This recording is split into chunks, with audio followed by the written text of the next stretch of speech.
Pick up your pencil because you're about to learn how to turn your architectural ideas into reality. Hi, I'm Moshe Katz, and welcome to the Introduction to Architectural Sketching course. Think about it. Every great building, every iconic structure started with a simple sketch. Sketching isn't just a skill, it's the first step in turning your imagination into something real.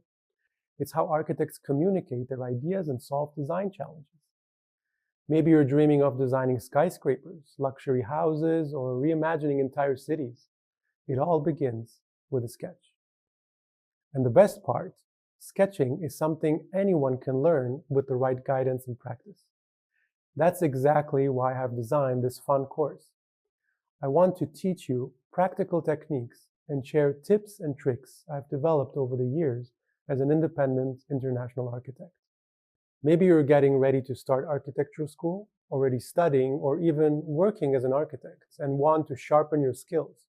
This course is for you. I'll start by teaching you to see the world like an architect, breaking it down into shapes, spaces, and perspectives you will bring to life on paper. Then we'll move on to the basics, sketching 3D spaces and drawing everything from interiors to exteriors and urban scenes.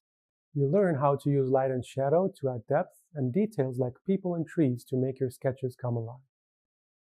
But this isn't just about techniques. It's about teaching your hand to follow your imagination. We'll begin with simple exercises to help you gain control and confidence, then gradually build towards more dynamic sketching projects. You'll sketch alongside me, step by step, and at your own pace, until we're ready to turn blank pages into sketches that tell your story. So, if you're ready to surprise yourself with how good you can sketch and have some fun along the way, let's get started.